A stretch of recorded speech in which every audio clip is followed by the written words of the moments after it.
Voici arrivée la dernière énigme mathématique qui s'intitule La forme du zéro. La question est très simple. Pourquoi le zéro a-t-il cette forme de petit rond? Quatre propositions, à vous de choisir celle qui vous semble la plus crédible. Si j'étais bon en imitation, j'essaierais de faire Alain Chabat, mais comme je sais pas trop le faire, je vais vous donner les quatre propositions de façon très simple. Première proposition. Parce que les algébristes arabes du Moyen-Âge notaient l'inconnu avec le mot haïm, celle qu'on note aujourd'hui x, sachant que le mot haïm commence par le ha qui a la forme d'une sorte de petit rond que les traductions latines au Moyen-Âge ont transformé en le symbole zéro. Deuxième proposition. Parce que le mot rien en grec se dit ouden qui commence par la lettre omicron qui a la même forme que le O de notre alphabet latin.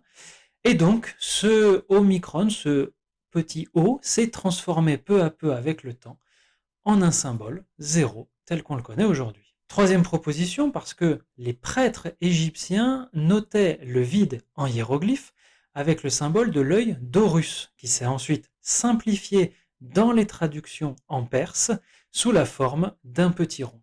Quatrième et dernière proposition, parce que les mathématiciens babyloniens notaient le vide, qui ensuite est devenu mathématiquement le zéro, sous la forme d'une coquille d'escargot qui a ensuite été transcrite par les mathématiciens indiens sous la forme du petit rond qu'on connaît. Je vous laisse réfléchir quelques secondes.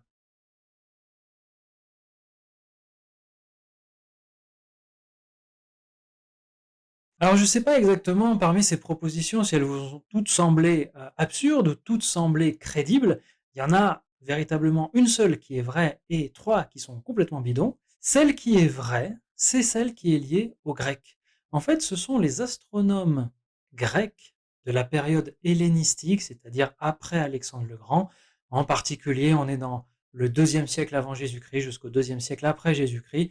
Donc, par exemple, quelqu'un comme Ptolémée, pour citer le nom d'un astronome connu de la fin de cette époque-là. Les astronomes grecs notaient effectivement avec ce omicron surmonté d'une barre, pour pas le confondre avec la lettre, le rien, le zéro, pour dire il n'y a pas d'unité. Par exemple, pour faire un exemple simple, si on dit j'ai couru en 4 heures 0 minutes 30 secondes, bah, pour noter ce 0 minutes, ils mettaient juste rien, comme nous on mettrait NA, ou voilà, non renseigné, on mettrait deux traits.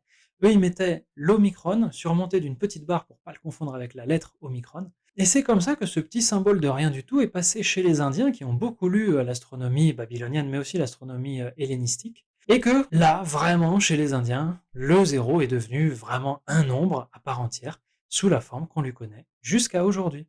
Si vous voulez en savoir un peu plus sur l'histoire très étonnante et vraiment passionnante du zéro, bah, je vous invite à consulter Il était une fois le zéro, que j'ai publié récemment chez Alizio. J'espère que ces énigmes vous ont plu, vous ont amusé et vous auront donné un petit peu de curiosité vers les mathématiques.